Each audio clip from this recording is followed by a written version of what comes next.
O filme Parasita é um relato do neoliberalismo sul-coreano segundo Max Bauhorn. O filme Parasita do Bong Joon-ho, indicado ao Oscar as categorias de melhor filme e melhor filme internacional, foi um enorme sucesso entre os críticos e o público. Depois de sua estreia vencedora no Palme de Ouro em Cannes, na Palma de Ouro em Cannes, vendeu mais de 10 milhões de ingressos somente na Coreia do Sul, tornando-se o quarto filme de maior bilheteria do país em 2019.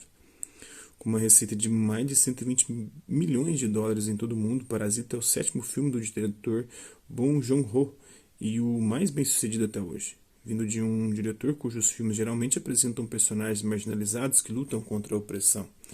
Veja King Dogs Never Bite, Guemu, O Hospedeiro e, mais recentemente, Expresso da Manhã.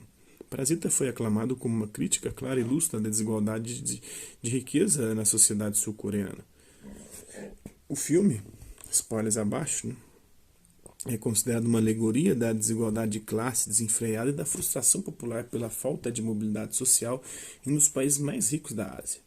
Em um artigo para a Jacobin, Eileen Jones elogiou Parasita por ir além de simples propostas alegóricas, afirmando que o filme cristaliza as experiências de uma família de classe marginalizada tentando se agarrar desesperadamente a uma chance para melhorar a vida, retratada de uma forma que te machuca. No New York Times, Brian Chen descreveu o filme como sendo um confronto entre os que têm contra os que não têm, e interpreta o golpe realizado pela família Kim no filme como uma vingança pela amargura e frustração de uma sociedade projetada para garantir que apenas os ricos tenham sucesso.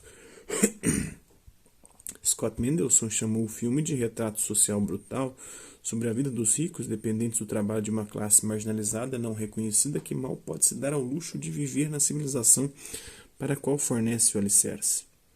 O encontro entre as famílias Kim e Park em Parasita é de fato uma metáfora bastante óbvia para o antagonismo de classe na sociedade sul-coreana. Mas focar apenas na riqueza material pode negligenciar uma crítica mais sutil e, em última análise, mais devastadora, latente no filme de Bong Joon-ho. O filme também foca na privação da dignidade, autorrespeito e status social das pessoas da classe trabalhadora, ao passo que nossos trabalhos e nossas vidas são cada vez mais precarizadas pela dinâmica hostil do capitalismo neoliberal. Vivendo de salário em salário, primeiro o enredo, em Parasita, uma família empobrecida da classe trabalhadora de Seul, de sobrenome Kim, se infiltra no mundo dos ricos através de uma série de golpes engenhosos. Quando o filho Kim Woo recebe de um amigo a oferta de um bico lucrativo dar aulas particulares à filha de uma família rica, de sobrenome Park. No entanto, que Woo enfrenta a leve complicação de não ter frequentado a universidade, pois sua família não podia pagar as mensalidades. Prevendo que a família Park só aceitaria um estudante universitário, ele aparece com um comprovante de matrícula forjado por sua irmã com uma fina vocação artística. Surpreso com a ingenuidade dos ricos, Kim Woo bola uma série de planos ao estilo Missão Impossível para levar toda a sua família a trabalhar para os Parks. A irmã de Kim Woo, Kim Jeong, se torna professora de arte-terapia do peculiar e um tanto difícil filho caçula dos Park. O pai de Kim Woo, Kim Tae-que é contratado como motorista particular, a mãe de Kim Woo, Chung Sok, se instala como nova governanta após expulsar a antiga funcionária que trabalhava a família há tempos. Mantendo os laços familiares em segredo, seus novos empregos tiram os Kim da pobreza aparentemente inevitável em poucas semanas. Em um mercado de trabalho carente de posições estáveis e bem remuneradas, em que os trabalhadores recorrem frequentemente ao trabalho autônomo à mão de obra intermitente e sem proteção, os Kim tiraram a sorte grande. Os Kim representam a situação da classe trabalhadora sul-coreana. Eles moram amontoados em um apartamento sombrio em um semi-porão em Seul, onde são submetidos a bêbados, urinando ao lado da sua janela da cozinha todas as noites. Suas vidas contrastam com as vidas dos ricos da família Park, que desfrutam do raro privilégio de possuir uma casa luxuosa e fechada, com um amplo jardim paisagístico praticamente inconcebível nas densas cidades da Coreia do Sul. O simbolismo em Parasita não termina aí. Os Kim sobrevivem fazendo bicos e, mesmo quando têm dinheiro, comemoram comendo num buffet para taxistas, uma maneira barata de consumir uma refeição rica em calorias. Esse simbolismo não se perde nos espectadores de cinema em Seul, hoje uma das 10 cidades mais caras do mundo, com os produtos alimentícios mais caros da Ásia. Os Park, por outro lado, abastecem sua geladeira com água mineral, com gás e alimentam seus cães com ração orgânica de alta qualidade e kanikama japonês. As dietas dos ricos e pobres são de fato um impressionante índice de desigualdade na capital sul-coreana. De acordo com um estudo de 2018 que avaliou 1.023 residentes de Seul, mais de 20% da população de baixa renda não recebe os nutrientes adequados, um número 4 vezes acima da média nacional. Além disso, 10% dos moradores de baixa renda sofrem de insegurança alimentar, o que significa que eles não têm acesso confiável aos alimentos de que precisam para ter uma vida saudável e ativa. Somado à variedade geralmente menor de produtos frescos, isso alimenta uma situação em que os pobres de Seul também sofrem as maiores taxas de pressão alta, de diabetes, obesidade e doenças cardíacas. Olha só. Né?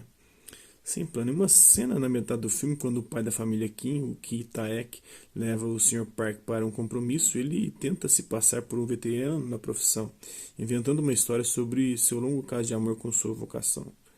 Park acena com a cabeça e responde: "Eu respeito quem trabalha na mesma área por muito tempo."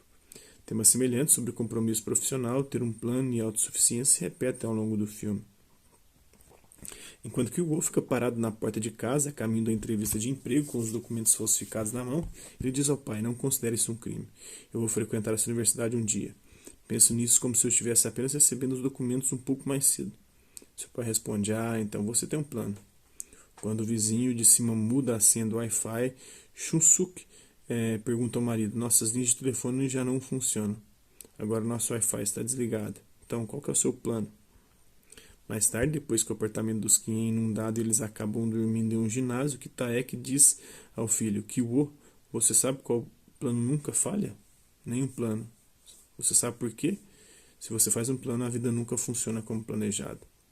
Para os moradores mais velhos de Seul, essa cena provavelmente evoca as inundações recorrentes no bairro vizinho de Mangwon na década de 80, uma área de baixa renda adjacente ao aterro sanitário.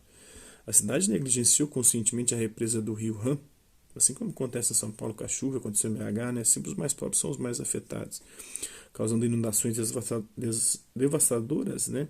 Que prejudicam a vida das pessoas pobres e idosas que vivem lá. Os moradores de Mangwon entraram com uma ação coletiva contra a cidade e receberam uma indenização dando origem às Lawyers for a Democratic Society, a primeira organização de advogados voltada para direitos humanos e democracia na Coreia do Sul. Ao longo de todo o filme, a precariedade do bairro dos Kim é fortemente contrastada com a segurança adquirida pela riqueza acumulada dos Park. Sem o conhecimento do Sr. Park, antes de serem contratados pelos ricos, Kim Taek e sua família haviam tentado vários empregos para sobreviver. O filme começa com os Kim sentados em sua cozinha dobrando caixa de pizza para um restaurante próximo, um bico precário para ganhar alguns trocados.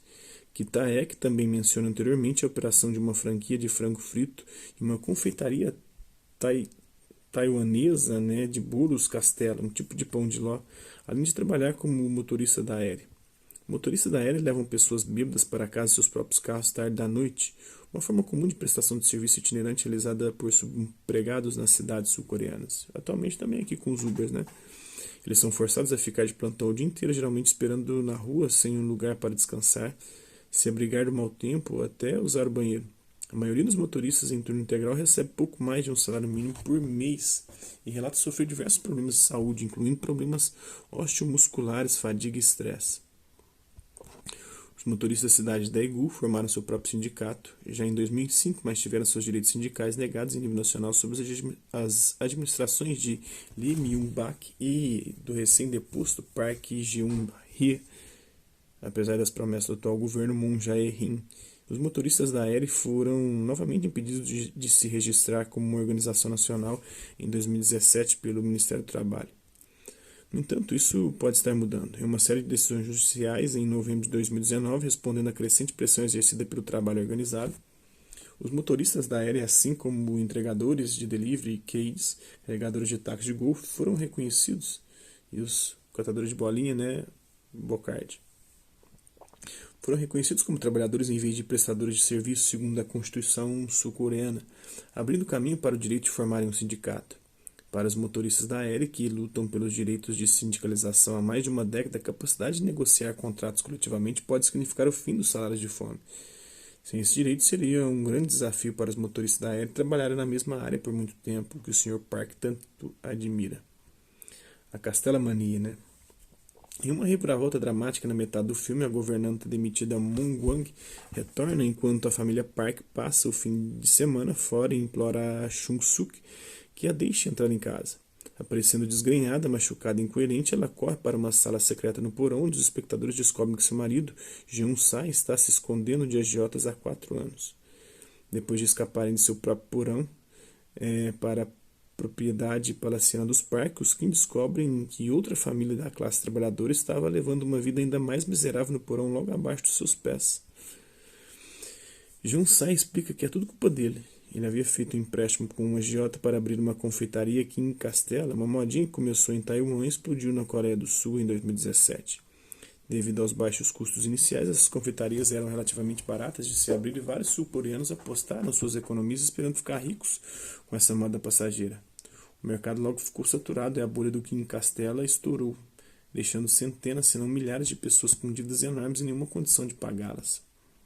Esse tipo de história é comum na Coreia do Sul, mas também aqui, né, teve o Avestruz Master, acho que foi a última grande, né, mas é o esquema de pirâmide, onde a falta de emprego estável e com carteira assinada impele as famílias a abrirem seus próprios negócios na esperança de mandar seus filhos para a faculdade e se aposentar com algumas economias. Em 2017, 25,4% dos sul-coreanos eram autônomos, geralmente operando estabelecimento como restaurantes de frango frito e lojas de conveniência, significativamente acima da média de 15,3% dos países da OCDE como um todo. Eu postei um vídeo do Instituto Anuário Estatístico do Instituto ILAESE, do Gustavo Machado, do canal Orientação Marxista, que ele mostra que essa taxa é bem maior aqui no Brasil, né? Chega a 30% praticamente de subempregados no Brasil. Ou seja, aqueles que não têm nem CNPJ e nem carteira assinada, né? E também não pagam nenhum tipo de previdência social. Com mais de 8 mil lojas de frango fechando as portas no país todos os anos, para a maioria dos trabalhadores que já se esforçam para sobreviver, o fracasso dos negócios da família muitas vezes os afunda ainda mais em dívidas e desespero. Esse desespero, uma experiência familiar para milhares de espectadores sul-coreanos, é o pano de fundo em que se desenrola a vida das duas famílias de porão, retratadas em Parasita. No caso extremo de Jeon-sai, o desespero leva literalmente à clandestinidade subterrânea, ganhando respeito, né?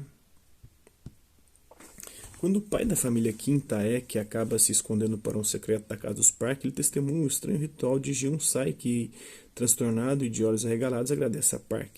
Jeon-sai fica na frente de uma página arrancada de uma revista financeira que apresenta o Sr. Park como o céu do ano, e agradece a ele por me alimentar e me elogiar, seguido de uma exclamação de respeito. Kitaek, perplexo, pergunta: "Você faz isso todos os dias?" Jeon-sai então revela que, ao manipular interruptores de luz no porão, ele envia à família Park mensagens diárias de agradecimento usando código Morse.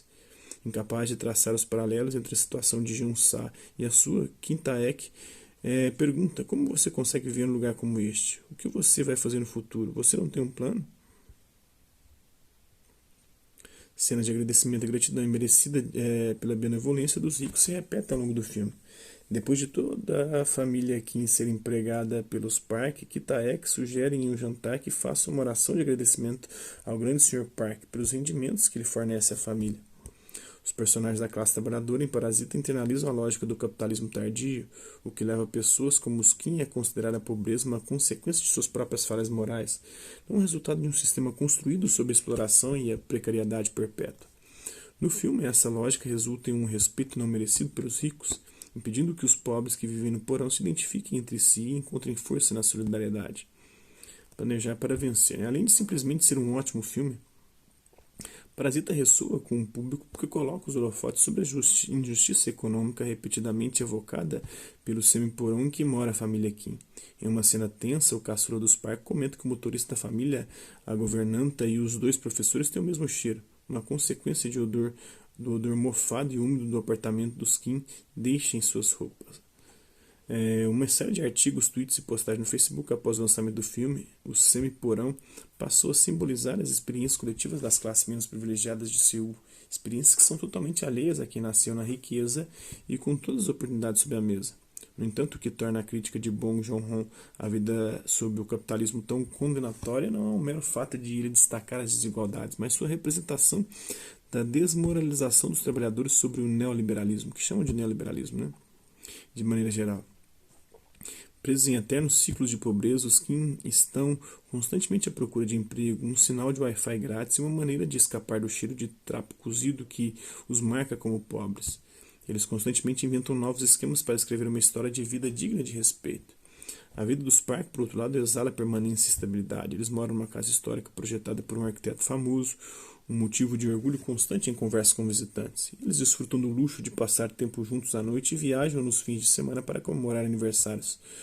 Os 15 milhões de trabalhadores sul-coreanos estavam sob menos pressão, trabalhando em empregos tão precários, estariam sob pressão trabalhando em empregos tão precários se o país aplicasse melhores proteção trabalhistas. A Coreia do Sul tem um movimento trabalhista forte e orgulhoso, mas nunca teve um governo de esquerda para reescrever as leis trabalhistas do país. Apesar das promessas de campanha do atual presidente Moon Jae-in, pouco foi entregue até agora e as pessoas da classe trabalhadora continuam a conciliar vários empregos apenas para chegar ao final do mês. Dessa forma, o filme de Bong Joon-ho satiriza magistralmente a cultura neoliberal da autoconfiança que permeia a sociedade sul-coreana, forçando os trabalhadores a assumir a total responsabilidade econômica por si próprios, ao mesmo tempo em que os estigmatiza como indignos de respeito e humanidade quando o capitalismo põe suas vidas de cabeça para baixo. A afirmação de que é melhor não ter plano é um diagnóstico da vida na Coreia do Sul após a reestruturação neoliberal. Quando os trabalhadores são atomizados e isolados, eles perdem a capacidade de planejar com antecedência, de se sentir seguros e de identificar significado e propósito em suas vidas. Cedo ou tarde, alguns deles atacam. O filme foi recebido positivamente na Coreia do Sul, onde uma série de questões sociais como gentrificação desenfreada, revitalização urbana em bairros de baixa renda, poluição do ar, aumento dos preços dos alimentos e da habitação e insegurança no trabalho geraram um sentimento de traição entre muitos jovens. Segundo um estudo de setembro de 2019, apenas 23% dos jovens de 20 e poucos anos da classe média baixa para baixo, afirmaram estar otimistas de que sua qualidade de vida melhoraria. Nesse contexto, não surpreende que o público sul-coreano reconheça a hipocrisia de uma situação em que as pessoas são instruídas a ter um plano, mas não recebem um caminho claro para a estabilidade. O fato de Parasita também ter se saído tão bem com o público do Ocidente sugere que as condições descritas em Seul não estão tão distantes da realidade das pessoas ao redor do mundo. Então é isso aí. Espero que vocês tenham gostado do vídeo. Quem curtiu, dá um like. Quem não curtiu, dá um dislike. Hasta la vista, babies. Até a próxima.